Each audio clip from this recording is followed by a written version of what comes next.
Poderosas sustancias psicoactivas. Los fármacos psicotrópicos están disponibles solo por medio de la receta de un médico. Así que, ¿cómo los psiquiatras y las empresas farmacéuticas consiguieron convencer a millones de médicos para recetarlas a cientos de millones de personas?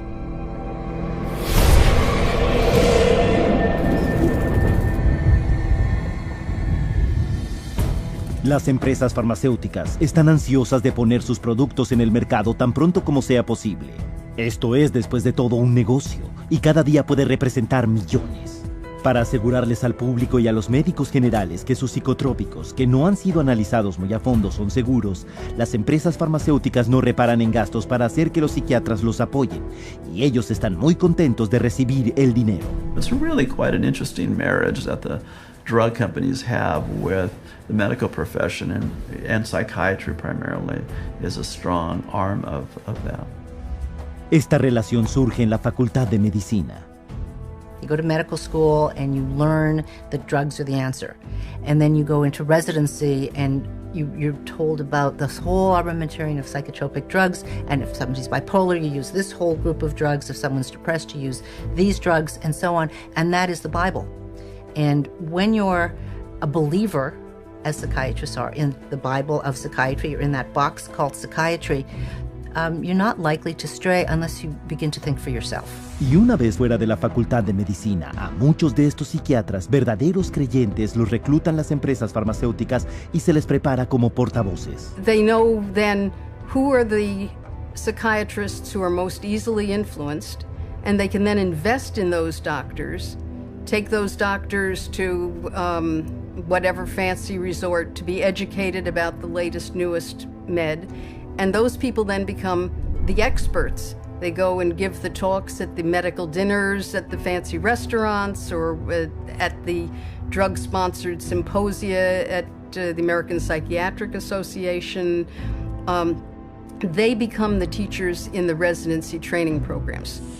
Una vez que estos supuestos líderes de opinión clave les han hecho la campaña a los psiquiatras de su zona, luego pasan a los médicos generales para convencerles de que receten fármacos psicotrópicos. So you have the psychiatrists coming in now and teaching at an OBGYN convention where they'll give papers there, or they'll designed to address GPs and teach the GPs how to look for and diagnose these diseases and these illnesses. And again, the psychiatrist they're the ones who are going to know. Like in the medical profession, most of the doctors will say, well, these guys are the specialists in the field. I'm going to listen to how they want me to do this so that I can do it in my own practice, and they'll follow that lead and that influence, all funded by the drug companies. La instrucción de los médicos se inicia en congresos médicos como estos, donde se imparten los cursos obligatorios de educación médica continua, CME, Continual Medical Education.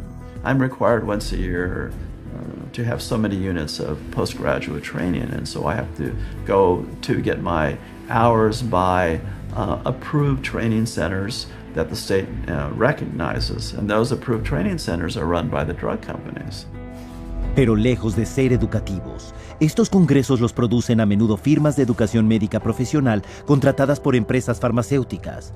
Y sus seminarios sobre fármacos psicotrópicos los dirigen comúnmente psiquiatras pagados por la empresa, quienes pueden llegar a recibir $2,500 por una sola conferencia. Most of the continual medical education conferences and courses are sponsored by pharmaceutical companies, and so I can guarantee you they're not going to have doctors talking about the risks of using their medications. El propósito de estos congresos es claro, como uno de los textos del marketing de la empresa de educación médica expresa. Cualquiera que sea la mezcla de la audiencia, tienes que motivarles para poder ejercer el máximo de influencia en el mercado. Podemos ayudarte a identificarles, llegarles e influir en su comportamiento. Como estrategia de marketing, CME funciona.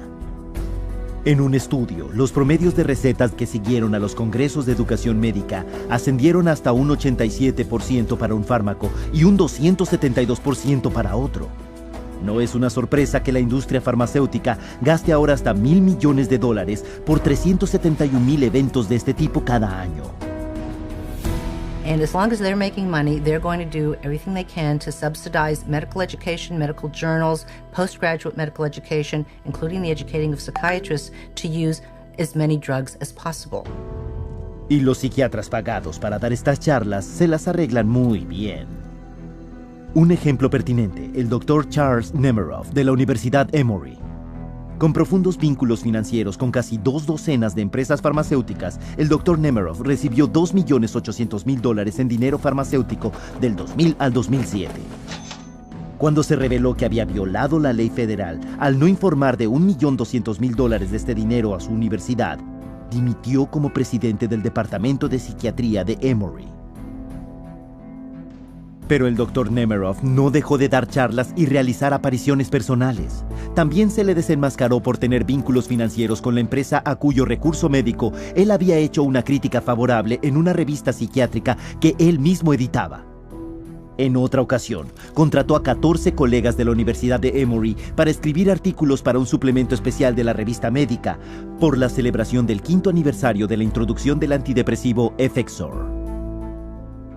La revista de Nemiroff es un ejemplo de un problema muy grande. En un caso notable, el New England Journal of Medicine imprimió un artículo cuyos autores tenían tantos vínculos financieros con las empresas farmacéuticas que debido a limitaciones de espacio, la revista se vio obligada a enumerarlos en su website. Impresos, estos conflictos de dinero abarcaron 3 páginas mecanografiadas a espacio simple. Pero la cosa va más allá.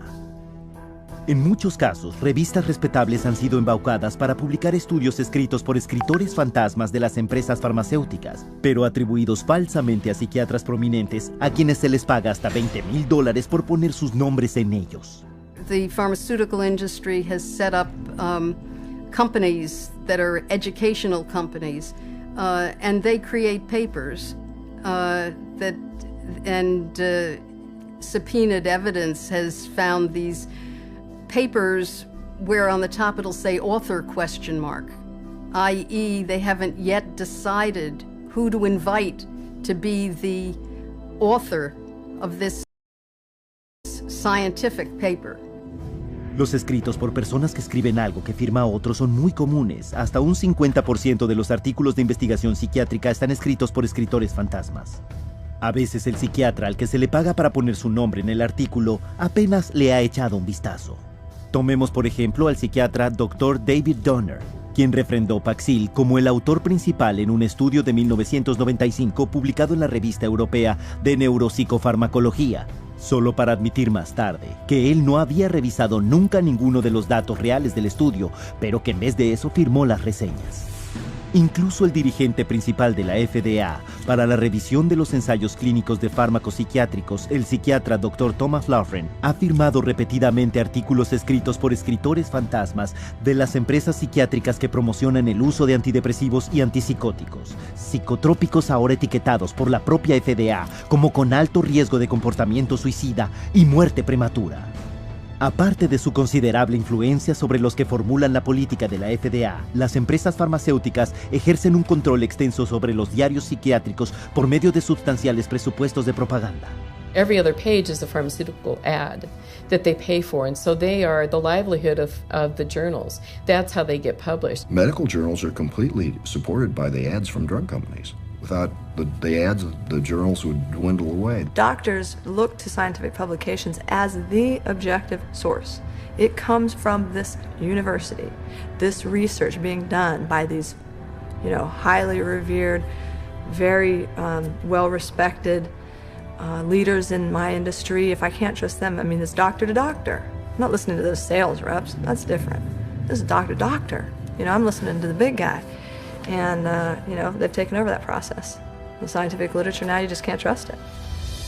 Hoy en día, entre 2/3 y 3/4 de todos los ensayos clínicos publicados en diarios importantes son financiados por empresas farmacéuticas. Y para influenciar a los que recetan de forma aún más eficaz, las empresas farmacéuticas llegan a darle hasta $1 millón a las revistas por reimprimir ensayos favorables que luego pueden usar como herramientas de marketing que tienen un aspecto objetivo. Pero el financiamiento farmacéutico de la psiquiatría va incluso más allá de esto. Hasta que años de presión finalmente obligaron a una promesa de cambio reciente. La Conferencia Nacional de la APA era financiada en gran medida por empresas farmacéuticas, lo mismo que lo fueron sus esfuerzos de presión gubernamental. Pero las viejas costumbres no se pierden fácilmente. En la reciente convención de la APA, las empresas farmacéuticas estaban ahí. dando comida y dándole a los psiquiatras conferencias promocionales llamadas teatros del producto. And they get the vast majority of their funding for their associations, for their meetings, for everything from the pharmaceutical industry. So promoting pharmaceuticals is basically the only options that they have. Con los psiquiatras divulgando ya su evangelio farmacéutico en forma entusiasta al resto del campo médico, las empresas farmacéuticas también embisten a los médicos que recetan en otros flancos, usando ejércitos de representantes de ventas de la empresa farmacéutica. We always did a full frontal assault. So we always came in, our product's the best.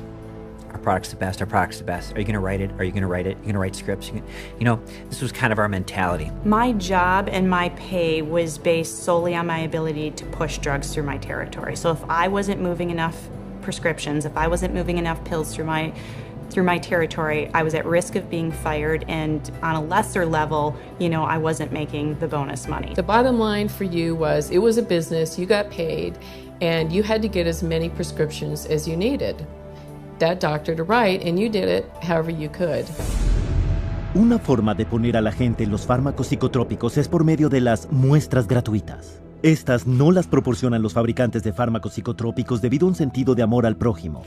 Tienen la intención de poner al paciente en un régimen de fármacos del que no pueda salirse. Samples sitting on a shelf encourages a doctor to give that drug away and then to write an accompanying prescription for that, which will be later filled at the pharmacy. And that's what doctors wanted, to be able to not only have the samples, but give them to their friends, their family, lots to the patients, because they know if they gave the samples, you had a higher incidence of being able to prescribe. The doctors would prescribe your product. You're getting the physician comfortable with the drug, and you're getting the consumer comfortable with the drug. So let's say when the trial's over and the free drug's gone for the trial, what's the doctor going to do? Is he going to write a prescription of another product? Not if the patient's doing fine. You never want to rock the boat. The industry and the companies fully understand that if you can get those drug samples into a doctor's hand, you're going to be able to get prescriptions out of that doctor. They're actually a very effective marketing tool, and there's quite a large percentage of the marketing budget that goes into the distribution of samples. En el 2003, los representantes de ventas farmacéuticas entregaron $16.400.000 en muestras gratuitas. Y para venderlas aún con más facilidad, los representantes de ventas tienen otra arma oculta: información de prescripciones compradas en farmacias, información que obtienen empresas de seguimiento de recetas. You'd get a list with like Dr. XYZ, Prozac, Zoloft, Paxil, Celexa, and it would tell you how many scripts, give or take, let's say 10, per month or per week, that physician was writing of those products. So we knew everything about our doctors. Which ones were the most valuable, which ones to spend the most time on, and what we needed to do, and where their weak spots were. So it was very valuable in that you frequently, as the sales rep, knew better what the doctor was actually doing than the doctor did himself, because he wasn't tracking his own prescriptions. La industria farmacéutica gasta ahora $22.000 millones al año haciendo marketing a médicos para aumentar las recetas, un pasmoso 90% de su presupuesto de marketing. Y esta inversión ha redituado. Hoy en día, los fármacos psicotrópicos son un negocio de miles y miles de millones, con más de 2/3 recetados por médicos generales. Pero los psiquiatras son los que están a la vanguardia, haciendo correr la voz. Y cuando el uso de fármacos psicotrópicos se cuestiona o recibe mala publicidad, líderes de opinión psiquiátricos pagados desvían los ataques y desacreditan a los críticos.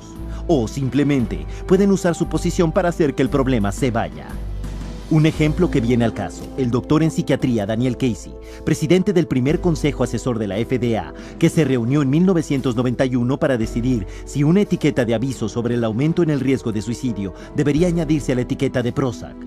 En la audiencia, un miembro de familia tras otro se presentó para mostrar cómo el Prozac había perjudicado a sus niños y seres queridos.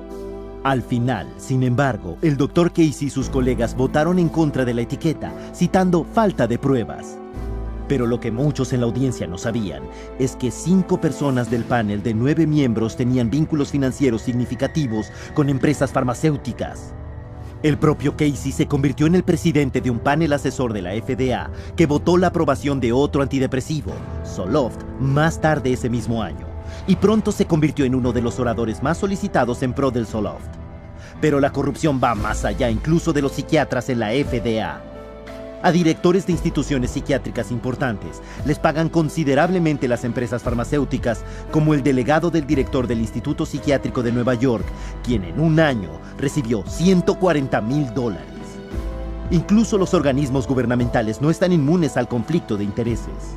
En el 2006, el estado de Texas llevó a juicio al fabricante de fármacos Janssen por llevar en avión a los dirigentes de salud mental pertenecientes al estado a otros estados a lo largo de la nación para promocionar su fármaco Risperdal. Eso incluía beneficios, gastos de viaje y honorarios por discursos. Incluso en el nivel federal, el jefe de psiquiatría geriátrica en el Instituto de Salud Mental Nacional de Estados Unidos fue condenado ese mismo año por aceptar y no revelar más de $250,000 de las empresas farmacéuticas como intercambio por consultas, anticipos y gastos de viaje. El resultado de estas campañas de educación de médicos pagadas por compañías farmacéuticas es una explosión en la prescripción de fármacos psicotrópicos, no solo escritos por médicos, sino por muchos otros. I know some practitioners start people on drugs, on the antidepressants. There's unfortunately, a nurse practitioner that does it, and she's not supposed to. It's not in her protocol. Another nurse practitioner I work with has told me that she keeps doing it. It's gotten to the point where you have nurse practitioners, physician's assistants. There are times when that child doesn't even see a doctor. And we're seeing these prescriptions written for, and at best, the doctor may sign off on the bottom of that prescription. Los profesionales médicos en todo el mundo están dando fármacos psicotrópicos aparentemente con pocos reparos, porque los expertos en el campo les han asegurado que son seguras y necesarias. Los psiquiatras. The psychiatric community is completely responsible for the widespread use of psychotropic drugs. They're the ones writing the scripts to the large extent, and they're the ones that are proclaiming their supposed beneficial effects, and I think they're sketchy. The evidence isn't good, and the side effects are horrible. The psychiatrists are the facilitator of the diseases, and therefore the prescriptions. Hoy en día, incluso las organizaciones psiquiátricas oficiales no refutan que la asociación entre la psiquiatría y las empresas farmacéuticas para promocionar fármacos psicotrópicos a doctores es significante y casi imposible de evitar. Pero muy pronto, esta asociación se dio cuenta de que promocionar a los médicos no era suficiente. ¿Cómo podían llegar a su objetivo demográfico, el consumidor final, y llevarles a las consultas para exigir esos fármacos?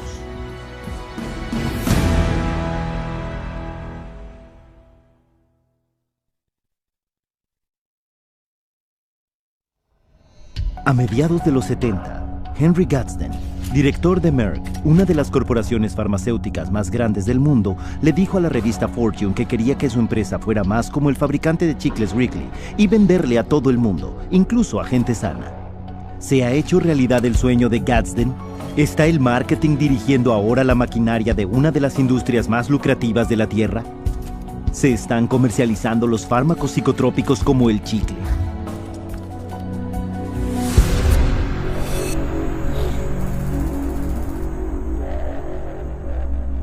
Los fármacos psicotrópicos se están comercializando en dos frentes. El primero es por medio de campañas de ventas dirigidas a médicos, psiquiatras y a otros que recetan. En un segundo flanco, los fármacos se promocionan enérgicamente a los consumidores, a ti. Hasta hace poco, sin embargo, era raro ver un anuncio de fármaco en la televisión, porque según la ley, las empresas tienen que enumerar todos los efectos secundarios, una lista demasiado larga para un anuncio de 30 o 60 segundos. Pero en 1997, los grupos de presión de las empresas de fármacos hicieron que el Congreso de Estados Unidos relajara esta regla y les permitiera mencionar solo algunos de los efectos secundarios. Con este simple cambio, anunciar fármacos psicotrópicos en la televisión norteamericana de pronto se hizo posible. Y esto abrió las compuertas a un torrente de anuncios que ascendió de $595 millones al año en 1996 a $4.700 millones hoy en día, un aumento de casi el 700%. The directed consumer advertising on television, they don't give that message that in order to be healthy, you need to be off drugs. They don't give you that message. They give you the message that, oh, you have a problem, you have an issue, here's the drug that'll fix you. Y un montón de dinero hace que este mensaje llegue. El televidente promedio americano llega a ver hasta 16 horas de anuncios de fármacos al año. The pharmaceutical industry reaches right into our living room on a daily basis and tries to convince us that we have this problem that they can solve with a pill. That's dangerous. If you watch any primetime TV, if you watch any primetime news, you're going to get multiple advertisements for whatever the current med is of choice. On television, there are ads now that say, you have got this condition and you're feeling miserable. Ask your doctor to give you this pill. Take this pill, it's over the counter. We're being taught, our society really pushes the idea of quick, simple answers. Ask your doctor if Abilify is right for you. Ask your doctor about Cymbalta. Talk to your doctor about Zoloft. Ask your doctor about Prestige. Ask your doctor if it's Talk to your doctor. Talk to your doctor about the risks and benefits of adding Abilify. If you can convince somebody that they've got a medical or biological problem, that the only thing that solves it is a pill, stands to reason you're going to sell more pills. Para ver lo eficaz que es esta estrategia de marketing de pregúntele a su médico, un estudio patrocinado por el Instituto Nacional de Salud Mental en el 2005 envió actores entrenados a consultorios de médicos y psiquiatras declarando estar deprimidos y solicitando un antidepresivo concreto. 50% de ellos recibieron una receta para el fármaco concreto que pedían, e incluso si el actor no pedía ningún fármaco psicotrópico en absoluto, se le daba una prescripción una tercera parte de las veces. The doctors feel tremendously pressured to please the patient, to prescribe what the patient is asking for. Nobody likes being labeled as the doc who didn't do anything for me. The doctor is a businessman, and he knows that if he doesn't fulfill that patient's request, there's a probability that that patient will go elsewhere because he'll find somebody that's willing to prescribe that drug. It should be the doctor's choice. It should be the doctor's evaluation driving the use of any medication. It shouldn't be giving a patient the opportunity to see something on TV and come in and ask for it by name, because doctors then are immediately put in a situation where they feel pressured to pull out the prescription pad, whereas they should have come to that conclusion based on their actual clinical data. Pero hacer que el paciente llegue y pida fármacos psicotrópicos para enfermedades que no existen le ha quitado el poder de las manos a los médicos. Y esto se ha hecho por medio de campañas de marketing de fármacos psiquiátricos que llenan los cofres de los puntos de venta de los medios de comunicación. Los anuncios de fármacos en la televisión, por ejemplo, representan el 55% del presupuesto de publicidad directa al consumidor de la industria farmacéutica, y las estimaciones muestran que si estos anuncios televisivos se prohibieran alguna vez, las ventas por receta solo en Estados Unidos se desplomarían en $10,000 millones. Las revistas y otros medios impresos también dependen de otras empresas farmacéuticas para la mayor parte de sus dólares de propaganda, más de $1,800 millones al año. ¿Pero es esto algo bueno? ¿Estas cantidades masivas de ingresos por anuncios distorsionan lo que vemos en los medios? You know, obviously the advertising pays for the television programs. So the real money is in the advertising, not in the television program. So that's where the money is. I don't know of too many magazines that want to run huge advertisements blasting the drug companies that are paying for the magazine on the next page. They're going to take a lot of heat, and people are going to pull their ads if they start doing that. So again, you have a huge conflict of interest at play with the mass media. Esta asociación entre la industria farmacéutica y los medios de comunicación también se extiende a los anuncios de servicio público que promocionan la enfermedad psiquiátrica. Kids with ADHD or sometimes postpartum depression. Still dealing with depression? It could be your time for change. A los psiquiatras se les presenta promocionando fármacos en estrenos de noticias en video, los cuales sencillamente parecen informes de noticias en TV, pero que en realidad son anuncios de marketing producidos por la compañía farmacéutica. En las entrevistas de noticias, los expertos vienen de los departamentos de oradores de empresas farmacéuticas, y esos psiquiatras raramente revelan sus lazos financieros. Como resultado, los segmentos de la asistencia a la salud mental en los medios de comunicación raramente se desvían de la línea compartida con la psiquiatría. Los fármacos psicotrópicos se mencionan en películas y en la televisión, tales como Prozac en la serie de TV de Sopranos, y Zoloft, un producto colocado en la película El Sexto Sentido. Esta montaña de marketing no está solo confinada a los medios de difusión radiotelevisivos. Los medios impresos están inundados con propaganda de fármacos disfrazada de noticias e información. All you have to do is look at any accepted magazine in America today, whether it be an even a woman's journal or a men's journal. There's always some type of pharmaceutical product that's being focused. And they've gone so far as to give away free samples. All you have to do is write in this coupon. Y el mensaje del fármaco psiquiátrico ha llegado a infiltrarse incluso en la radio pública financiada por el contribuyente. Por ejemplo, el psiquiatra Frederick Goodwin presentó un programa de entrevistas durante años donde defendía el uso de los fármacos psicotrópicos. Como oiremos hoy, el Dr. Goodwin le aseguró a sus oyentes, los tratamientos modernos, los estabilizadores del estado de ánimo en particular, han demostrado ser tanto seguros como eficaces en los niños bipolares. Lo que no dijo era que la empresa farmacéutica GlaxoSmithKline le pagaría $2,500 por dar una conferencia esa misma noche promocionando su fármaco estabilizador del ánimo, Lamictal. Y había más. La misma semana que el Dr. Goodwin le dijo a las audiencias de radio que no hay pruebas científicas creíbles que relacionen los antidepresivos con la violencia o el suicidio, se llevó una tajada de $20,000 de Glaxo. Glaxo había admitido ya que había ocultado estudios que revelaban que su antidepresivo Paxil aumentaba el riesgo de suicidio. Una investigación subsiguiente reveló que Goodwin no había informado más de $1,300,000 en ingreso proveniente de la empresa farmacéutica. Podría ser que este nivel de conflicto de intereses estuviera impidiendo que los medios de comunicación comerciales revelaran toda la verdad sobre los fármacos psicotrópicos. As long as we have direct-to-consumer advertising and the marketing dollars the pharmaceutical companies put into it, you will not hear a companion story or any information about a school shooter or a person who went to their work and killed all their family members and friends. You will never hear whether or not they were on a medication. What you will hear is how depressed they were. And you'll have consultant after consultant and psychiatrist after psychiatrist coming up and being interviewed to discuss how mentally screwed up this person was and how they weren't doing their treatment the way they were supposed to, or they didn't seek treatment when they should have. Esta historia ha protegido a los psiquiatras y a sus fármacos durante décadas. Para entender por qué uno lo oye tan a menudo, no tiene que mirar más allá del balance final esencial. Como partes de grandes gigantes corporativos, las compañías de los medios de comunicación hoy en día están en el asunto de hacer dinero, y para sus directores generales mantener los precios de sus acciones elevados es parte de la descripción y deberes de sus trabajos. Y cuando el dinero de publicidad farmacéutico está en tu flujo sanguíneo, hay poca posibilidad de que vayas a complicar el asunto.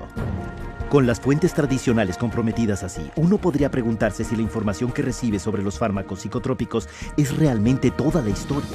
Pero, ¿qué pasa con el Internet?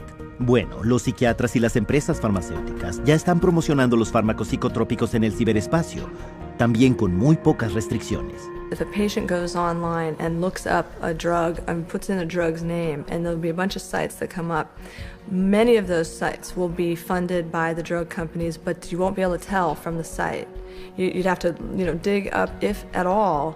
You may have no idea that that site was funded at all by the drug company. And especially those ones like Ask a Doctor, those are definitely drug company driven. A través de cada punto de salida de comunicación que pueden influir, los psiquiatras y las empresas farmacéuticas trabajan en equipo para repetir este mensaje único y sin tregua. ¿Estás enfermo? Tenemos la respuesta. Y pregúntale a tu médico. Las mujeres son un objetivo especial para estas campañas, tanto por medio de las revistas como por los programas de entrevistas diurnos. Esto parece funcionar con casi 2/3 de todos los fármacos psicotrópicos ingeridos por mujeres. We don't get the full truth because the media is owned by Big Pharma. You just turn on your radio or open your newspaper and you'll find ads. They're not going to bite the hand that feeds them. They don't tell the truth. It's a vicious cycle because the more these drugs are marketed, the more people want to take them. The more money goes to pharma to market more drugs. Pero a pesar de su éxito, los psiquiatras y las empresas farmacéuticas para las que trabajan no están satisfechos solo con campañas de medios de comunicación. Así que su siguiente estrategia es: ¿cómo convences todavía a más gente para que tome fármacos psicotrópicos mientras te mantienes como una influencia oculta?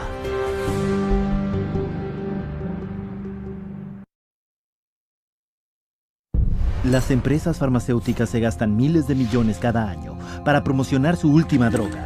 Esos esfuerzos son obvios. Pero hay formas ocultas en que los psiquiatras y las empresas farmacéuticas pueden hacer que tú le preguntes a tu médico sin que tú lo sepas siquiera.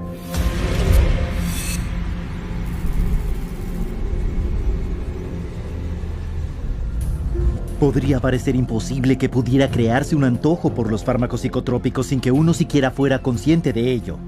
¿Podría ser eso verdad? Bueno, si sabes qué buscar, encontrarás campañas de marketing de fármacos prácticamente en todas partes.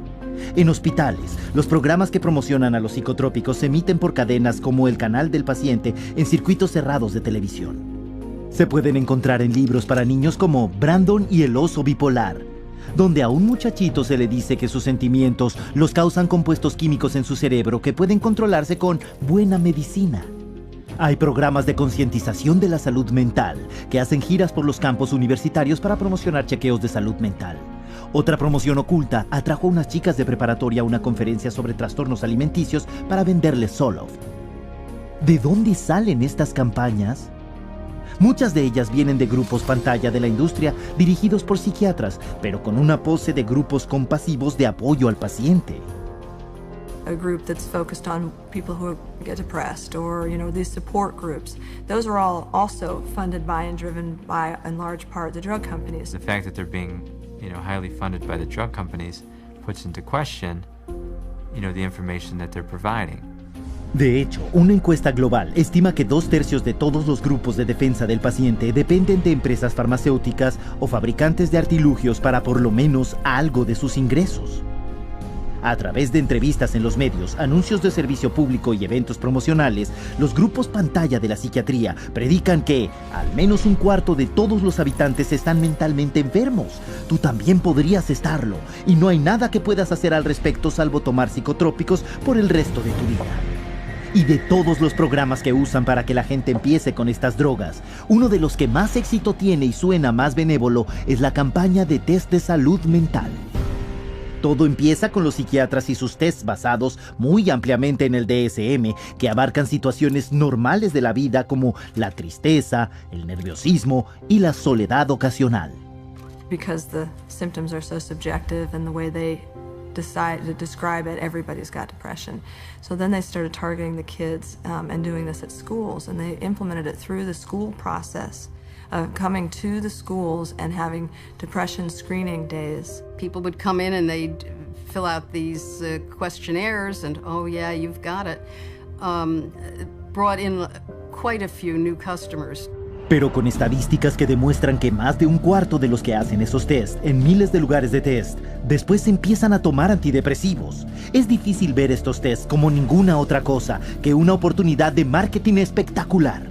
Uno de esos grupos pantalla, la Corporación Test para la Salud Mental, patrocina campañas, el Día Nacional de los Tests para la Depresión, con encuestas simples para detectar gente con enfermedades mentales. Pero lo que no se revela es que los tests para la salud mental han recibido un total de casi $5 millones por lo menos, de 7 empresas farmacéuticas, todas ellas fabricantes de fármacos psicotrópicos que se les dan a los niños. De toda la demografía, estas empresas de test de salud mental se centran especialmente en los adolescentes. Los Teen Screen es el mayor programa de test en el mundo. Un programa nacional de Estados Unidos bajo el disfraz de prevención del suicidio, centrado en estudiantes de preparatoria. Estos tests se desarrollaron por el Dr. David Schaffer, un psiquiatra con fuertes vínculos con la industria farmacéutica. Teen Screen is a series of questions that take about 10 minutes for kids to answer. It's targeted at high school kids. On the Teen Screen case, it asks, do you sometimes feel like other people have an easier life, or, do sometimes you feel bad about yourself and other times you feel good about yourself?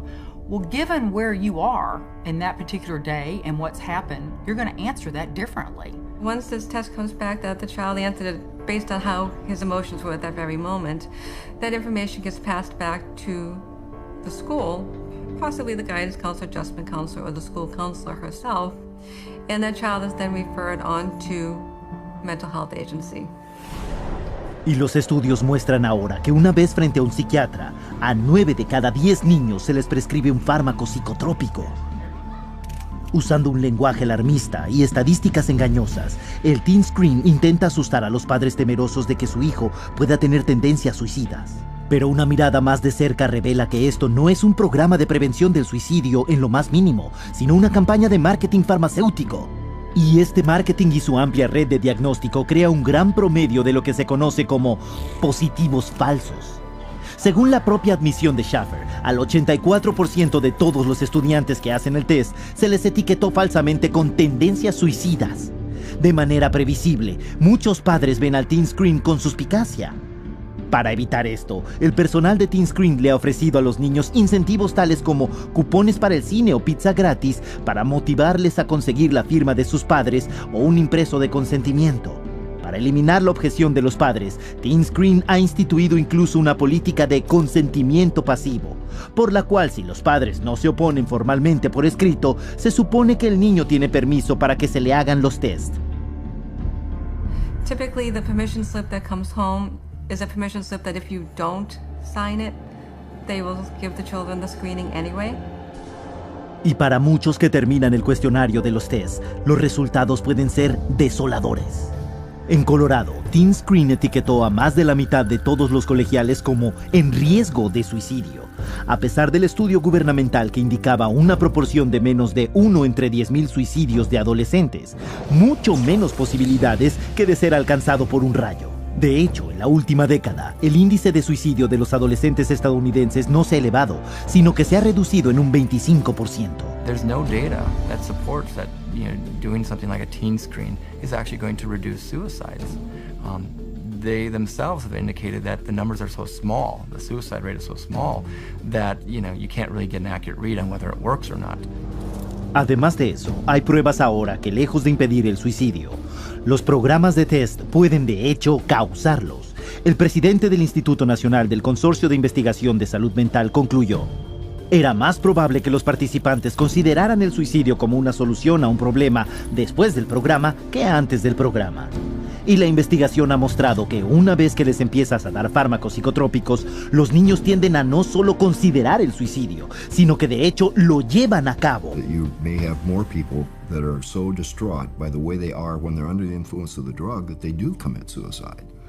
And I think it's entirely possible that they're not, instead of saving lives, they're going to be losing lives to suicide.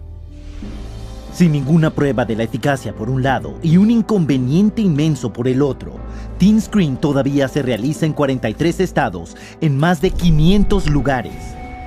Pero no es el único programa de test dirigido a los niños. El Sistema de Vigilancia del Comportamiento Juvenil Peligroso administra un test de 35 minutos en por lo menos 45 estados. Otro más, la Corporación Indicadores de Suicidio ha hecho test a miles de niños en 3.500 colegios en Estados Unidos. También están fuertemente respaldados por dinero farmacéutico. Y hasta ahora, para los psiquiatras y empresas farmacéuticas, ha sido una inversión magnífica. Throwing out a net and doing a typical teen screen or any type of mass assessment, we now have increased our client population tenfold. By kids who need to be either seen by a therapist and or seen by a psychiatrist. Internet es otra fuente fértil de clientes nuevos. Tomemos por ejemplo el cuestionario de salud del paciente, una lista de verificación de 16 ítems que le permite a cualquiera autodiagnosticarse con depresión en menos de 8 minutos. Uno de los que desarrollaron el cuestionario fue el psiquiatra Dr. Robert Spitzer, artífice del DSM-3, cuyos derechos de autor son propiedad de Pfizer, la mayor empresa farmacéutica del mundo, y el fabricante del antidepresivo Zoloft. Está también una versión de 2 preguntas que puede llevar menos de 1 minuto para poder aconsejarte. Pregúntale a tu médico. Los cuestionarios de test en línea abundan y verifican categorías de enfermedad psiquiátrica potenciales como el trastorno bipolar, TDAH, narcisismo, problemas de autoestima, trastornos alimenticios, adicción al sexo. We all have ups and downs because that's what normal life is. If you administer the screening on those times where you have down, you're going to be labeled as having a mental health issue. Where if you took the same screening later, you may not be, but you've already been labeled that way. And that's the danger of that. Y la etiqueta dura toda una vida. Hasta ahora, las campañas de test se han limitado a los que querían participar. Pero, ¿y si los tests ya no fueran voluntarios? ¿Conduciría esto a un aumento del suministro de fármacos?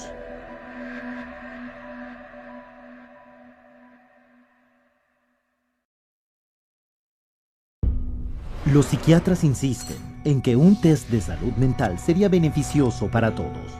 Pero ¿es esto cierto? ¿Y cuáles son los riesgos?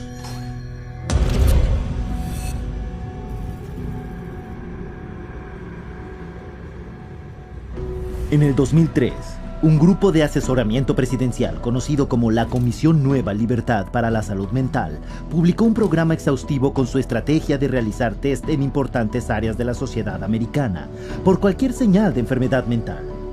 Algunas de sus metas incluían programas que crean detección temprana de la enfermedad mental, aumentar el papel de los colegios en la diagnosis y tratamiento de los problemas mentales, y la expansión del uso de los test de salud mental más allá del diván del psiquiatra y en los consultorios de los médicos generales.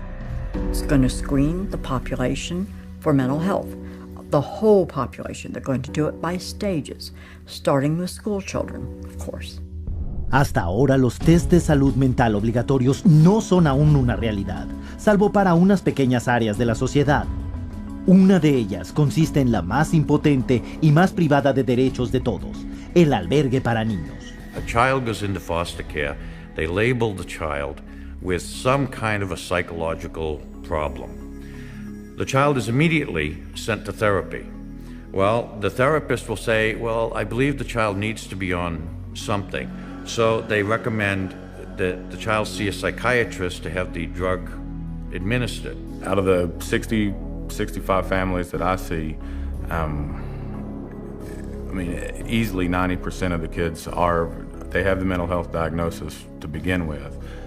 If they get it from a psychiatrist, it almost always comes with meds. And I think that we see identified as at-risk kids in the community, and we see some of the most intense situations.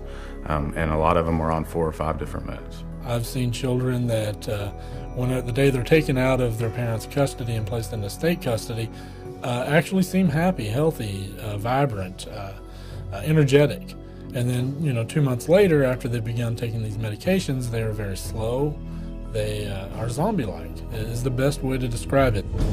Hoy todos los niños que entran en el sistema de albergues de Texas reciben test de salud mental. El resultado, el 60% de la población de niños en albergue del estado se ha diagnosticado y se le ha puesto en por lo menos un fármaco psiquiátrico, incluyendo algunos niños tan pequeños como de 3 años. Y es peor en otros estados. En Massachusetts, por ejemplo, a 2/3 de los niños bajo cuidado estatal se les trata por enfermedad mental. Nacionalmente, a los niños en el sistema de albergue se les droga a un ritmo más allá del triple del índice de la población infantil en general, como es el caso del niño en albergue de 7 años, Gabriel Myers, que tomaba 2 poderosos fármacos psicotrópicos, uno con un aviso de la FDA por causar pensamientos suicidas en los niños, cuando se colgó con la manguera de la ducha. Otro segmento del mercado son los soldados en servicio activo, a quienes se les hacen test como una cosa de rutina en las clínicas militares, se les califica con un trastorno mental y se les dan fármacos poderosos que potencialmente inducen a la violencia. Iraq wasn't like Vietnam.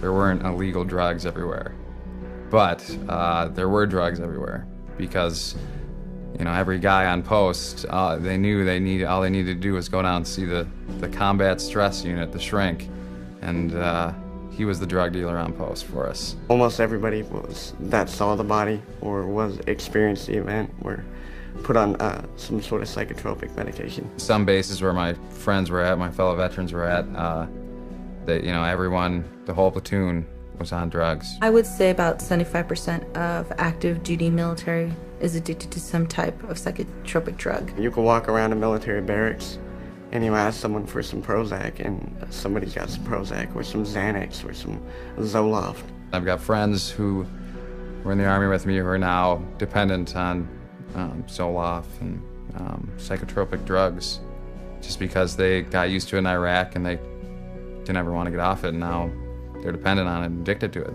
We have huge numbers of military people on antidepressants, and instead of the suicide rate going down, which you'd expect if the drugs were effective, the suicide rate is going up. This last January, we had more soldiers commit suicide than we had die in combat. And what's not being brought out much yet is the fact that the large majority of these soldiers were on these drugs. We're drugging the military at a rate we've never, ever seen before. Y esto es solo el principio. Los programas de test de salud mental para los militares se planean para 43 clínicas en 15 bases por todo Estados Unidos, Alemania e Italia. Los estudios revelan que hasta el 12% de los que prestan servicio en Irak y el 17% de los que están en Afganistán toman algún tipo de antidepresivo o pastilla para dormir, un total de 20,000 miembros en servicio. Pero esta cifra palidece en comparación con las cifras de mujeres embarazadas o en la etapa postnatal que podrían ser drogadas si las leyes de test psiquiátricos obligatorios se hicieran una realidad. And when a woman is pregnant, right during the pregnancy, specifically right afterwards, her hormones are changing and sometimes raging. And to screen them and call it mental illness, if they have any type of emotional issues in any way, shape, or form, is utterly ludicrous. Incluso sin leyes que lo impongan, madres futuras podrían recibir test para enfermedades mentales y ni siquiera saberlo. Aquí hay algunas mujeres encuestadas al salir de los consultorios de sus médicos. Have you ever been screened for mental illness? I have not been screened for mental illness. No, I've never been screened for any mental illness. I don't remember any pre-screening. I have not been. No. No? Have you ever been screened for any mental illness? No, I have not been screened for any mental illness. Did your OB/GYN or gynecologist have you fill out a questionnaire that contains psychological questions? Yes, my OB/GYN did give me a questionnaire that has psychological questions. I've never been screened for mental illness. Yes, I would say the first time I went to see my OB/GYN, I did fill out questionnaires about even family medical history, my mental state. I've not been screened for any mental illness or depression. I took a questionnaire at my 6-week checkup, and it basically asked me about if I was crying, if I felt depressed. Yeah, it was a questionnaire about depression. If you're depressed, or if you had any history of depression. Are you happy with your normal day?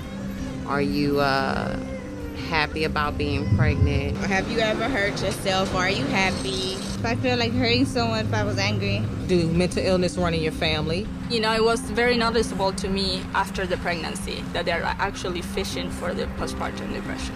When I was pregnant with my daughter, before I had her, I had to take postpartum depression medicine from my 7th month on to my 9th month. ¿Y hacia dónde conducen estos tests? A programas como la poco conocida estratagema para drogar a la gente formulada originalmente en Texas en el 95, llamada Proyecto Algorítmico de Medicación de Texas, o TMAP.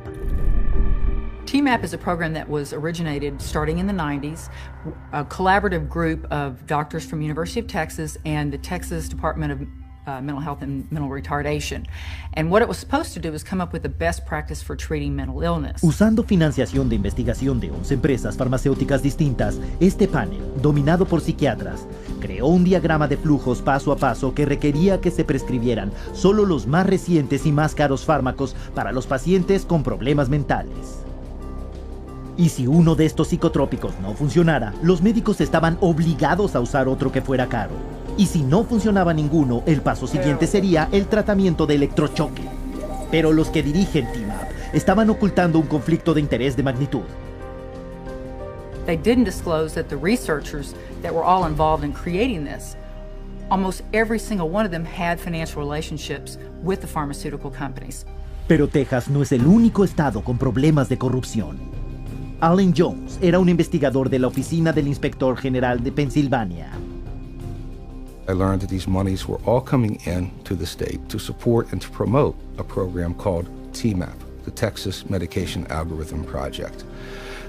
And so my concern was piqued very quickly that there was at least one state official who might be inappropriately receiving and dispersing monies from drug companies. They called it PenMap, but it was based entirely on the TMAP model. Also very quickly, I learned that there were other state employees who were serving on advisory boards financed through various pharmaceutical companies and other state employees who were accepting honorariums personally, directly, from drug companies for speaking in their state capacities or official capacities. That's a felony in Pennsylvania.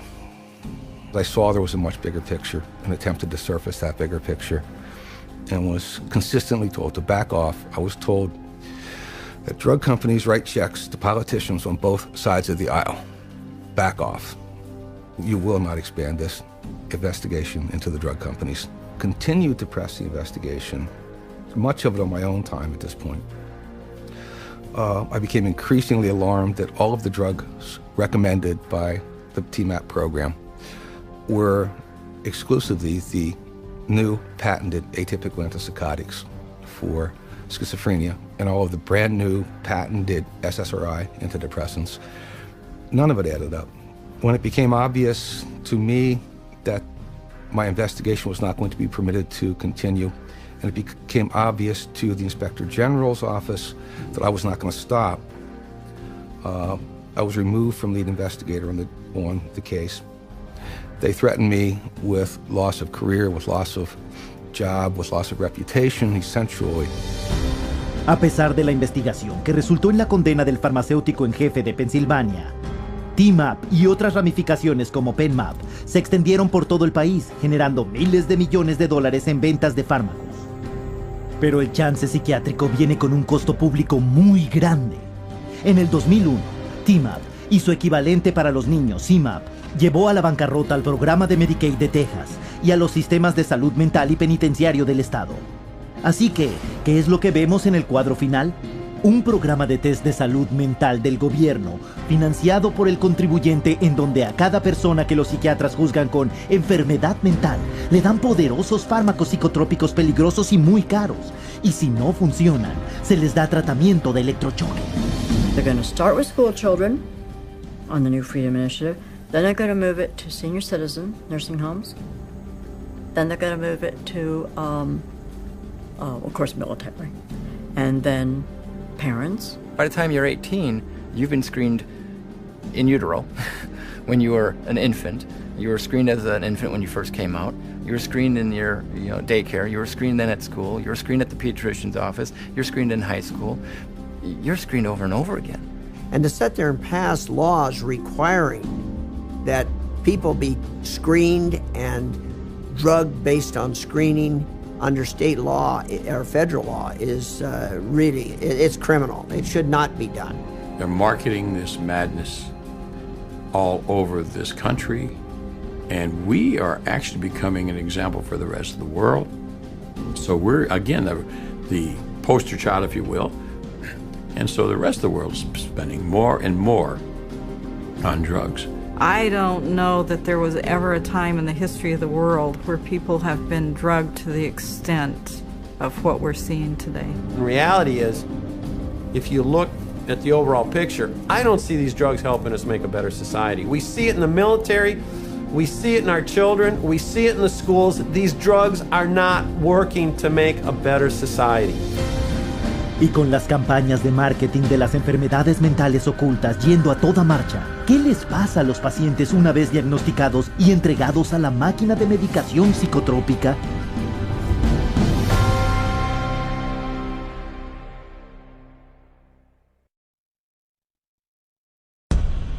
Si los psiquiatras y las empresas farmacéuticas venden los fármacos como seguros y eficaces, ¿por qué vemos un aumento alarmante en los efectos secundarios que informan los consumidores? ¿Qué es lo que los psiquiatras no nos dicen?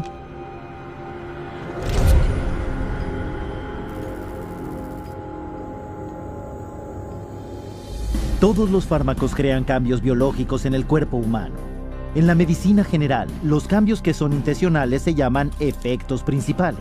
Los que no lo son se llaman efectos secundarios. Ningún fármaco carece de efectos secundarios o de otro tipo. Pero con los fármacos psiquiátricos que afectan los delicados procesos cerebrales, todos los efectos, incluso los efectos principales, pueden ser arriesgados, impredecibles y a veces irreversibles. And all these medications that are apparently supposed to act as a magic pill, they're finding all of them have side effects that, could put the patient in harm's way just as well as it could help them.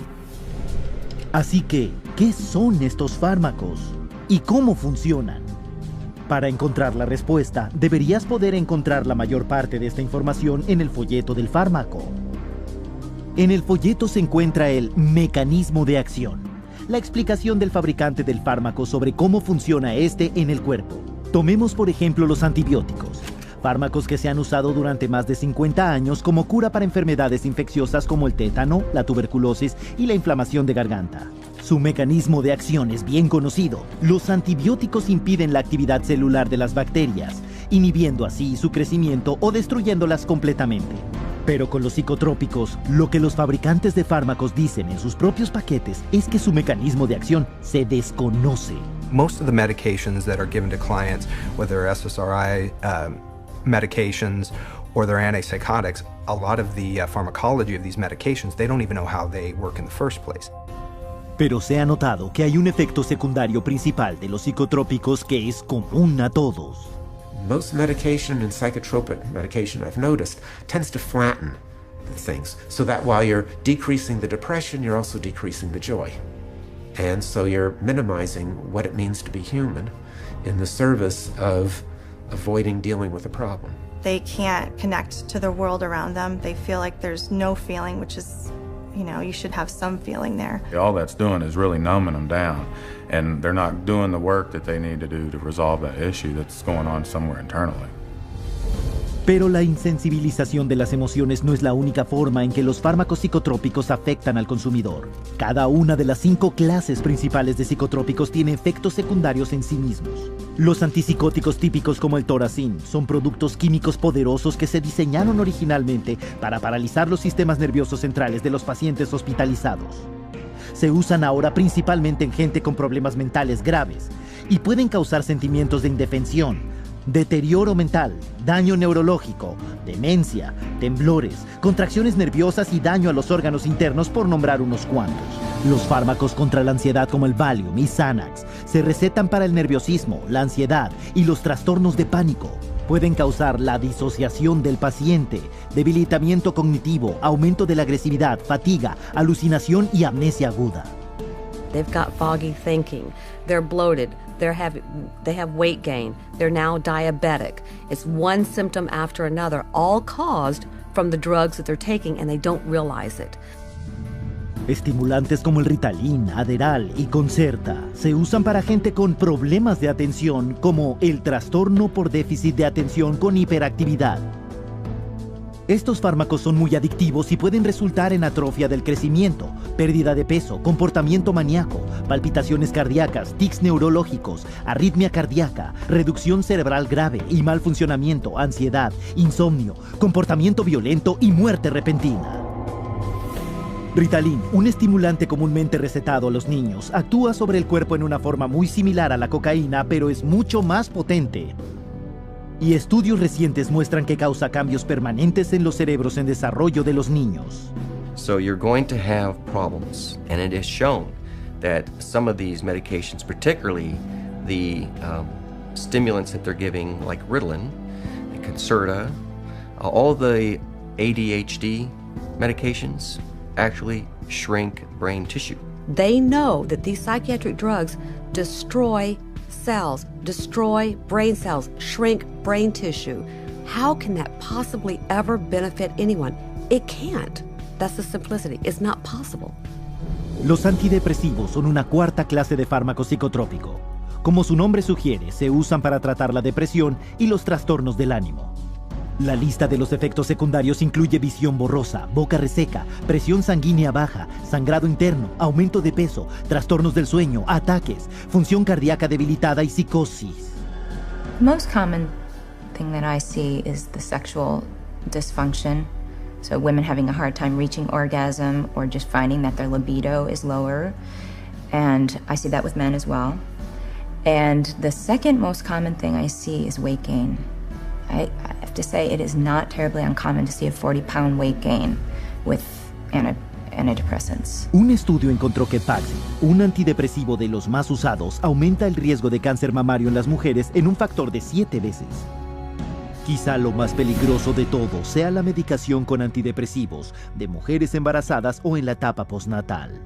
When the mother takes the drugs, the psychiatric drugs, or any type of drug in that like an antidepressant or an anti-anxiety or an antipsychotic drug, that's going to affect the baby as well as the mother, not just the mom, because the baby's going to get it straight through the umbilical cord, through the bloodstream. La medicación de las mujeres embarazadas ha subido de un 20 a un 30% el peligro antes del parto, daño cerebral y a una edad fetal menor en el alumbramiento, y casi lleva al triple los riesgos de defectos graves de nacimiento. And the antidepressants have been shown to cause something called PPHN, which is a heart problem in newborns. And I think it's criminal to be giving medications to women knowing that their babies are going to be at risk. When mom takes Paxil, she can have a baby born with sometimes they have the limbs are missing. It's called limb reduction. Can have cleft lip. They can have serious heart defects, missing chambers, or the arteries in the wrong place, and also can be born with the organs growing outside of the body. Y estos son solo unos cuantos de los muchos efectos secundarios de los fármacos psicotrópicos. Entre los 3 antidepresivos más vendidos, llamados ISRS, hay 1.817 efectos secundarios posibles para el Prozac, 2.194 para el Zoloft y 2.497 con el Paxil. Curiosamente, entre estos está que esos mismos síntomas exactos que se supone que los fármacos abordan empeoran. They cause depression. They cause suicidal tendencies and ideologies. So they cause a lot of the very exact symptoms that they're supposed to be correcting. They're being treated for depression with a product that's going to create depression. They're treating for a psychosis with something that's actually going to create or has the potential of creating a psychosis. Antipsicóticos atípicos, una de las clases más nuevas de fármacos psicotrópicos, se usan principalmente en adultos y niños diagnosticados con desorden bipolar, también conocidos como estabilizadores del ánimo. Aunque se lanzaron con afirmaciones de ser fármacos milagrosos, con muy pocos efectos secundarios o ninguno, los antipsicóticos atípicos se han expuesto como factores que crean aumento grave de peso, diabetes, enfermedades coronarias, movimiento muscular agudamente irregular, pancreatitis y delirio. Aunque los nuevos antipsicóticos se aprobaron originalmente solo para tratar a los esquizofrénicos adultos, en un periodo de 7 años, las prescripciones para los niños han ascendido en un factor de 5, hasta un estimado de 2.500.000 recetas. Y esto acarrea consecuencias muy graves. You know, I've seen kids who have had significant weight gain on some of the antipsychotics, where they were pre-diabetic. You know, they've had, changes in some of their cardiovascular functioning. So there are potentials to really damage the child's health. When you get drugs that you're giving to kids that we know cause extreme weight gain and attack the liver, attack the kidney, that have long-term results, these children that we're giving them today, this medication, we may be doing, kidney dialysis for in 10, 15 years. Y no solo son los niños los que pueden resultar afectados. Se ha estimado que los fármacos psicotrópicos son responsables de más de 16.000 accidentes de tráfico cada año en Estados Unidos. Y este estudio solo consideró a conductores de 65 años o más. ¿Y qué pasa cuando estos efectos secundarios se presentan? Normalmente el psiquiatra recetará otro fármaco. It's called polypharmacy. It's just, adding additional, if the first drug doesn't work, you add a second drug. If you have an adverse side effect from a drug, then you add another drug to deal with the adverse side effect. And then let's say they start an antidepressant and now they can't sleep. So in order to counteract that, they'll be given a sleeping pill. Then a tolerance builds up. So they might now need another drug because they're now at a tolerance level of the first drug that it's no longer creating the, quote, expected or helpful result. It's not uncommon to see people 5, 6, 8, 9, psychotropic drugs. And there's absolutely not a shred of research that supports that these drugs can be used safely and effectively in combination. Consideremos la disquinesia tardía, un trastorno de movimiento causado enteramente por los fármacos psicotrópicos. Durante 20 años, empezando en los 50, los psiquiatras negaron los informes que relacionaban la disquinesia con los primeros antipsicóticos como el Toracin y el Haldol. Para el momento en que los psiquiatras admitieron la verdad sobre sus píldoras, había miles de personas permanentemente discapacitadas. Incluso hoy en día, la disquinesia tardía se ha desarrollado en 73,000 adultos ancianos, y la enfermedad de Parkinson causada por los fármacos ha aparecido en 61,000 personas más. Pero este tipo de psicotrópicos está muy lejos de ser la excepción. Actualmente los informes que surgen son de que los antipsicóticos atípicos de hoy y los antidepresivos como el Zoloft están causando disquinesia tardía generalizada, a veces al mes de empezar a usarlos. Pero los psiquiatras y las empresas farmacéuticas siguen poniendo en duda las nuevas pruebas irrecusables y siguen prescribiendo estos fármacos incluso a los niños. Pero de todos los efectos secundarios que los usuarios de los fármacos psicotrópicos experimentan, el más horrendo puede ser la intensa agitación interna y la inquietud conocida como acaticia. These drugs can cause something called akathisia, which causes people to become very agitated, and actually a little nuts, you know, a little off balance, and they'll do things that they never would have done before, things that are totally out of character. This is a normal person without any history of auditory hallucinations, and all of a sudden they'll say there's voices telling them this is the only way to stop the pain, this is the only way is to kill themselves. Had patients tell me that they never, ever, ever had one single thought about suicide in their entire life until they started on the drug. Un estimado del 10 al 25% de los usuarios de antidepresivos, hasta 7 millones de personas en los Estados Unidos experimentan acaticia. Y el Manual de Diagnóstico y Estadística de la Psiquiatría de Trastornos Mentales admite incluso la relación entre los fármacos psicotrópicos, la acaticia y el suicidio. Las estadísticas respaldan esto. El índice de suicidio de la población general es menos de 11 por cada 100,000. Pero por cada 100,000 personas que toman estos fármacos, el índice de suicidio asciende a 718, sobre 65 veces más. Y sin embargo, los psiquiatras y las farmacéuticas nos dicen diariamente que los fármacos psicotrópicos de hecho previenen el suicidio. Así que, ¿a quién vamos a creer? Se puede empezar con cartas de advertencia a los doctores de las propias farmacéuticas, o los datos no publicados para el antidepresivo Effexor, o el análisis del Prozac usando las propias estadísticas de la FDA. O incluso el informe de la Cámara de los Comunes británica sobre Zyprexa. Por supuesto, no todo el mundo se suicida, pero el enorme volumen de efectos secundarios adicionales puede ser horrendo. The medication that the psychiatrist prescribed me made me feel awful. Constant headaches, constant nausea, wanting my skin to turn inside out, just feeling like bugs were crawling all over me all the time. It made me feel like all slow and like sluggish and stuff. Like, and when somebody would ask me something, it would kind of like take a minute, like, what? These drugs have affected my heart. They have affected my liver. Weight gain one time, hit like 40 pounds. These thoughts come over me like I wanted to kill I wanted to really hurt somebody. It just sucks all the life out of you. So you're like a body, like a machine. I didn't want to live. I didn't have the desire to live. I felt miserable. You just can't live, you know, you'd just rather die. Because there's no living when you're hallucinating every day. I actually tried to commit suicide with my psych meds. At some point when you realize that you are really just existing, you're not living, at some point you realize you need to take the risk to get off. Pero ¿qué hay de los que dicen que los fármacos psicotrópicos realmente les hacen sentirse mejor? Que para ellos estas son medicinas que les han salvado la vida, cuyos beneficios exceden a sus riesgos. ¿De hecho son seguros y efectivos para ellos los fármacos psicotrópicos? So what ends up happening is that someone feels good for a while, and then very often they have to have their dose increased, and then they feel good for a while, and then they might have to have it increased again, or maybe they'll switch agents. So it's that kind of a story if you're not actually getting to the root of what's going on. I think the research is pretty clear that then all of a sudden starts to change, and you start to have a supersensitivity to being depressed, in which case then they become more depressed, and then they're chronically depressed. Y hay pruebas en abundancia de que si los efectos a corto plazo de los psicotrópicos no llegan a afectarte, los efectos a largo plazo lo harán. Psychiatric drugs are toxic to the body.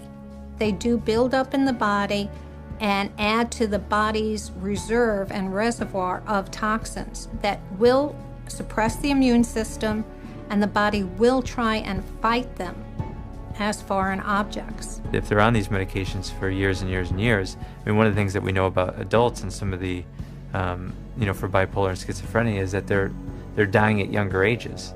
And these are adults. So if we're starting this medication approach with young kids, what is their life expectancy going to be? No one's really examined it or is looking at the big picture, which is what's it really do to a society with a proliferation of mood-altering, emotion-altering, or blunting in a society at large. And I think we're going to really see a huge increase in violence and suicide and a lot of bizarre behaviors that we haven't seen, because for a very short period of time, only in the last 60 years, have we really started medicating, intoxicating our brains with these incredibly toxic substances. La mismísima probabilidad de los efectos secundarios a largo y a corto plazo debería darle qué pensar a cualquiera que considerara tomar fármacos psicotrópicos. Pero ¿qué hay de los que ya los están tomando? Quienes, sin importar lo mucho que lo intenten, ¿no pueden dejarlos?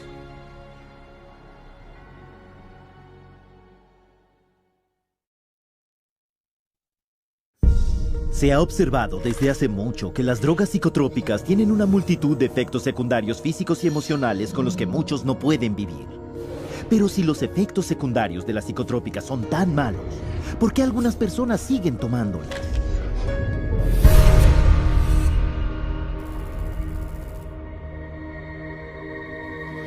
A los psiquiatras, empresas farmacéuticas y hasta los organismos estatales se les confía la seguridad de los fármacos que ponen en el mercado. Y mientras admiten a regañadientes la mayoría de los efectos secundarios de los psicotrópicos, hay uno más que casi nunca mencionan. Every single one of these drugs are addictive, psychologically and or physically addictive. They change your body's makeup, you change your body how it reacts to things. And so even though people, in their psychological state, they may be over their depression, they physically will need that drug still. And so that becomes the complication of getting them off. I have people come to me on a weekend, they've run out of refills, and they say to me, if I don't take this drug, I'm gonna get sick. If I don't take this drug, I'm gonna get sick. We don't talk about psychologically, we don't talk about depression, we don't talk about anxiety.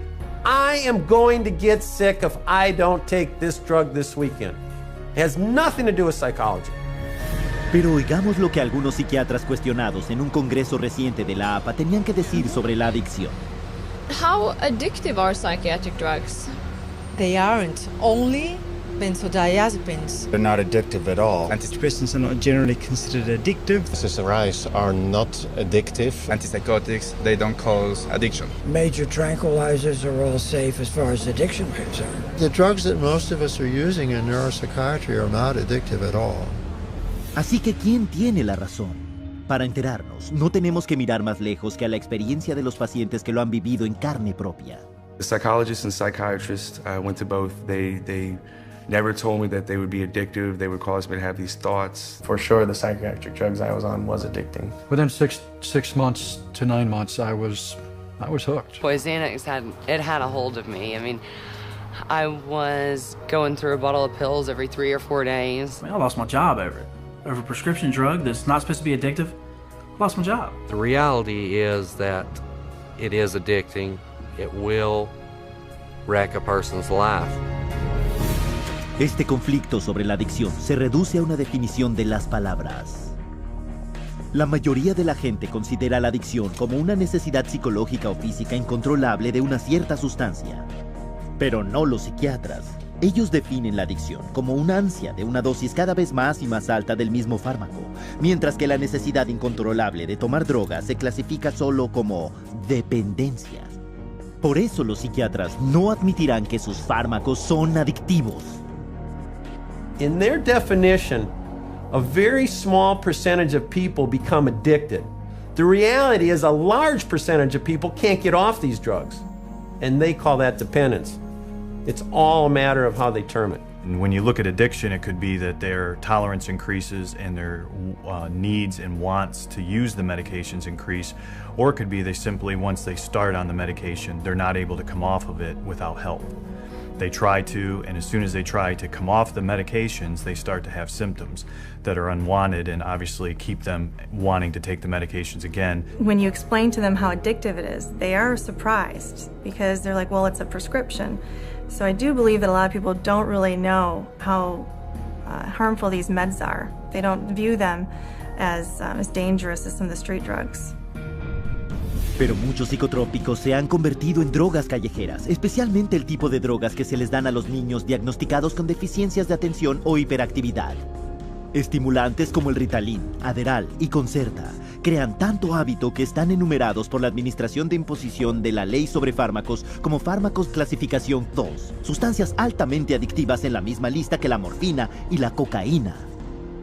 Biochemistry and pharmacology of Ritalin is exactly the same as that of cocaine, except for the speed of onset. La similaridad entre el Ritalin y la cocaína se hace obvia cuando se considera el importante problema del abuso de estimulantes en nuestras escuelas, donde los comprimidos de Ritalin y su primo hermano químico Adderall los toman los niños en los patios de la escuela con fines recreativos. Some of my friends took Ritalin and Adderall just to get high, like that I've known throughout the years. Kids will chop that stuff up with a razor blade. It's pure, man. Pure drug, you know, that's why kids like it. They chop it up with a razor blade and snort it. My cousin Sammy had this Ritalin and we would eat it and we'd be able to stay up all night and play video games. It was, your pupils would dilate. It was just outrageous. Matter of fact, in 8th grade, I got kicked out of school 3 days before it let out for selling Ritalin and actually snorting lines in the back of the classroom. So yes, sir, it definitely caused me some problems there, and I definitely had people buying them from me, yes. Este no es un problema pequeño. En 2006, los investigadores descubrieron que más de 7 millones de americanos habían usado estimulantes incorrectamente, con 75,000 jóvenes y adolescentes haciéndose adictos cada año. Pero más allá de hacer adictos, los estimulantes se conocen como drogas de acceso, que llevan a más adicción a drogas callejeras, cocaína, heroína y metanfetamina. When you provide drugs in the manner in which most of our children are being provided drugs at an early age in life, only prepares that child to be on more drugs as they get older. Y aún así, en varias publicaciones recientes, los psiquiatras de hecho animan a los niños con TDAH a que tomen estimulantes para reducir dependencias futuras a la cocaína y otras drogas callejeras. Pero las pruebas muestran que no solo esta teoría carece de fundamento, sino que lo contrario es cierto. When I've spoken to people who are methamphetamine addicts, they said that the drug that they started taking almost consistently was Ritalin. The longer a child is on Ritalin, the more the likelihood that they may become addicted, whether it's Ritalin or Concerta or Adderall, okay, or a number of other drugs. Los estimulantes no son las únicas drogas psicotrópicas que tienen alto potencial de adicción. Las benzodiazepinas, por ejemplo, son tranquilizantes que pueden ser adictivos en 14 días.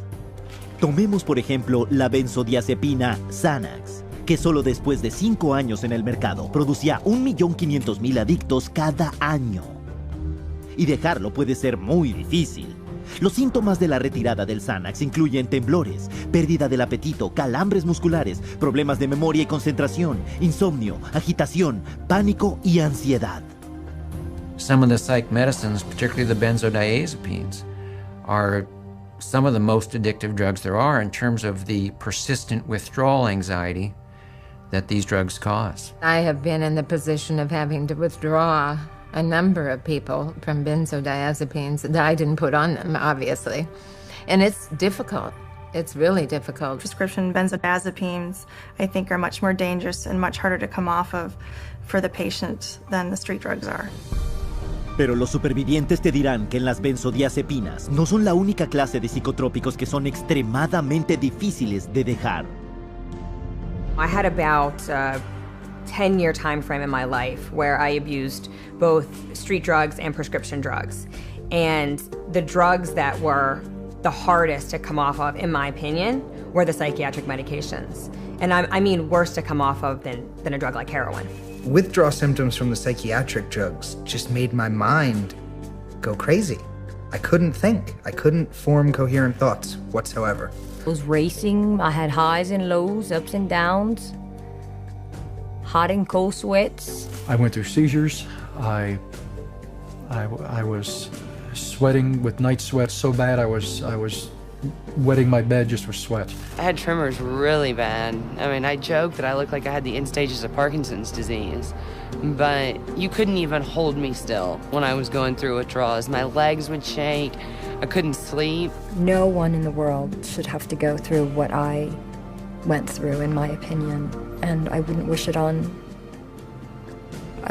my worst enemy. Hasta los recién nacidos de mujeres que tomaban psicotrópicos durante el embarazo pueden sufrir la retirada. Estos bebés pueden experimentar irritabilidad, hiperactividad, pautas de sueño anormales, vómitos, diarrea e incapacidad de ganar peso. Pero es la amplificación de ciertos efectos secundarios causados por la retirada de los psicotrópicos lo que puede causar un efecto desastroso en el individuo. Now the person stops taking the drug, and the effects of the withdrawal or the effects of stop taking the drug are increased and amplified symptoms like the depression or suicide ideas, or etc. They have tremendous mood swings. They invariably get violent. They cannot control their emotions. You're very depressed, you're suicidal, you're hallucinating, you're psychotic, you're crazy, you're manic when you stop taking your medication. Esta es la razón de que una retirada incorrecta de los antidepresivos ha mostrado que dispara cambios bruscos de ánimo y un enojo incontrolable que han estado relacionados con muchas de las recientes masacres. En mayo del 98, por ejemplo, Kip Kinkel, de 15 años de edad, había dejado de tomar Prozac cuando le disparó a sus padres matándolos. Luego arrasó en su escuela en Oregon, donde asesinó a 2 más y dejó heridos a 25 más. En noviembre de 2007, Pekka Erik Ovinen disparó y mató a 8 en su escuela al norte de Helsinki, Finlandia. Previamente ese otoño, había reducido el uso o dejado de usar el antidepresivo recetado para la ansiedad social. El día de San Valentín de 2008, en la Universidad del Norte de Illinois, Steven Kazmierczak entró en una sala de conferencia y abrió fuego, matando a 5 e hiriendo a 18. Unas semanas antes, había dejado de tomar abruptamente su antidepresivo. Pero en vez de reconocer que tragedias como estas son el resultado de una retirada de drogas altamente adictivas, la respuesta usual de los psiquiatras es echarle la culpa a la falta de la droga, por lo que dicen que es el retorno de la enfermedad mental. When a psychiatrist says that, well, the reason why they're feeling that way when they get off the drug is because, see, that shows you how bad they really need the drug. Here's the deal. There's no way that that's true. The reality is, when they stop the drug, they get depressed or they have withdrawal effects of various types. And the reason they're having those effects is because it's a withdrawal effect from the drug. All you need to do is you need to sit down and listen to anyone who's been on these medications and wants to come off them. And you listen to their story, and you listen to what they're going through, why they want to come off of them. And that's it. The conversation stops. The debate ends. My name is Robin, and currently I am withdrawing from lorazepam, and I am at the 0.4 milligram dose. There we go. Today, I was totally exhausted. I've had 4 nights. 2 nights of insomnia, and then a good night's sleep, then 2 nights of insomnia. Well, just hoping that I can sleep better tonight. Didn't sleep good last night. Well, as you can see, today I don't care. I did not get ready, and my wave went down. I'm down in the valley today. One of the side effects or withdrawal symptoms for lorazepam can be night sweats or hot flashes, a little lightheaded and kind of dizzy, anxiety, sore throat, weepy, very, very tired, grouchy, just overwhelmed, distraught, distressed. I began to experience suicidal thoughts. I think I've said a little bit to my husband, but he was already worried enough. This is really the first time I'm saying something about it. I feel like I could have nervous breakdown. You know, there are just times like I hit a brick wall and I can't do it anymore. It's going to take another, maybe 18, 19, 20 weeks to get off of it. And that is very overwhelming to me. I'm weary today. And this is how I used to be for many weeks with lorazepam. And that's the hardest thing, is you are trapped into living it out the way you have to live it out in order to be safe. So that's frustrating. I just want my life back. And that's where I am today. Desengancharse de solo una de sus drogas psiquiátricas le llevó meses a Robbie. Y los especialistas de adicción están de acuerdo en que desengancharse lentamente es la única forma segura. You just can't cut people off from these drugs. Sometimes it can take up to a year or more, depending on the person and how long they've been on the drug and how we wean them off. You can't stop these drugs cold turkey. No. I would never advise anybody to just stop them. They need to be under the care of a medical practitioner. When some of my patients come in and they talk to me about getting off of the psychiatric medications, I really caution them not to just stop their drugs cold turkey, because that can really send them into a tailspin. The data is right there. It's going to cause the symptoms that it causes. It's going to have withdrawal effects. And they know it. There's not a psychiatrist that doesn't know it. Y aún así, los psiquiatras nos dicen que las drogas psicotrópicas son la única forma de evitar que la gente se vuelva loca y aliviar la aflicción mental. Pero ¿es esto realmente así? ¿O hay otras opciones eficaces, asequibles y sin drogas que podrían lograr todas las promesas vacías que la psiquiatría ha dejado rotas y sin cumplir?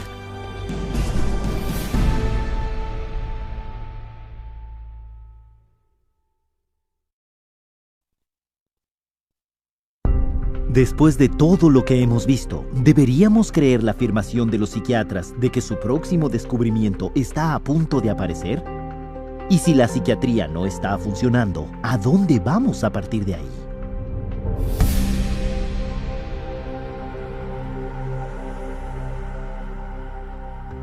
Cuando miramos al entorno, una pregunta es clara.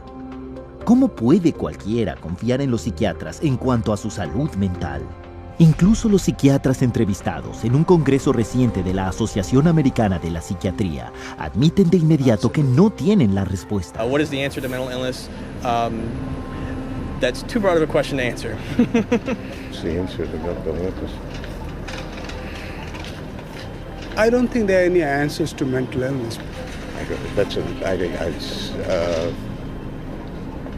You still need a better answer than the one we have now for mental illness? I can't even understand the question, I guess. There's no real answer. You can't. These are like chronic problems. You can't just cure somebody.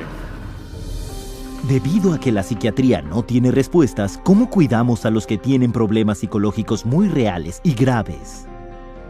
De hecho, existen muchísimas respuestas, pero jamás escucharás sobre ellas por parte de los psiquiatras quienes prescriben los fármacos psicotrópicos.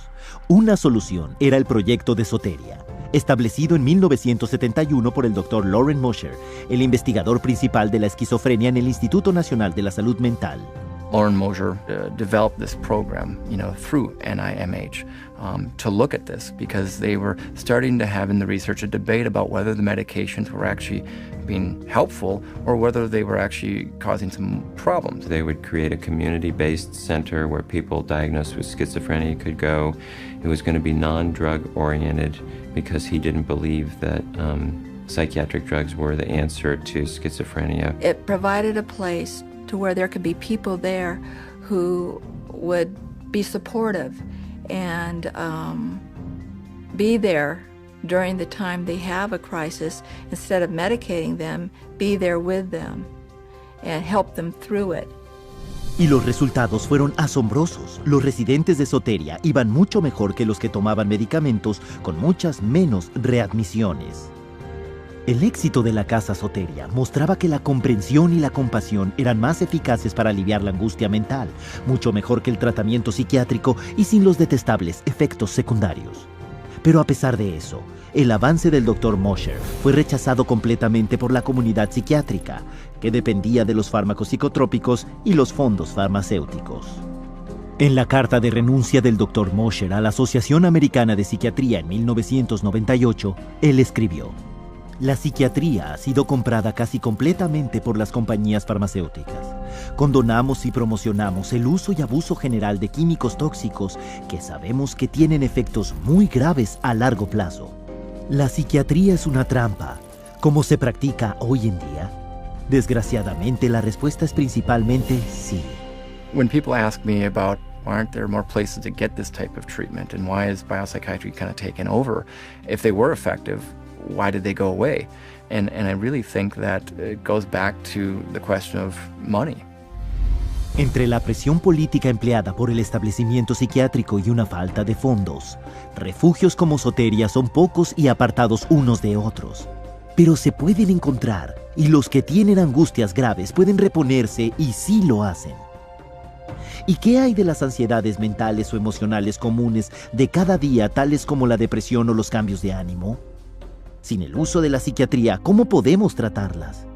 Es más fácil de lo que se puede creer, ya que hay evidencia en abundancia de que una condición subyacente y no descubierta ocasiona más de la mitad de los problemas psiquiátricos.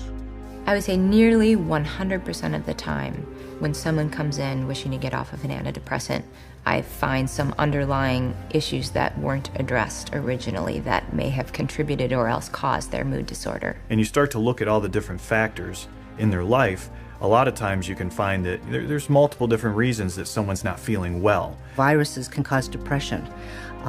Digestive issues can cause depression and anxiety. Iron deficiency is very connected to depression. One of the effects of pesticide poisoning is depression. Little children, if they get a streptococcal infection, can become obsessive and compulsive. I've seen people with bipolar disorder, manic depression, who have food allergies. Pretty much any kind of psychiatric problem can be associated with a low thyroid state. A ton of difficulties that a person has that can manifest itself as a supposed mental illness, but you fix the hormone, you fix the gland, you fix the nutrition. Miraculously, you can also fix the quote-unquote mental illness. Why a psychiatrist cannot get to the root of a person's problem, that's the million-dollar question. I have absolutely no idea. They could.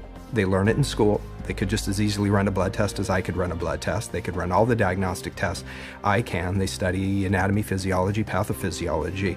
They just choose on their own to treat symptoms.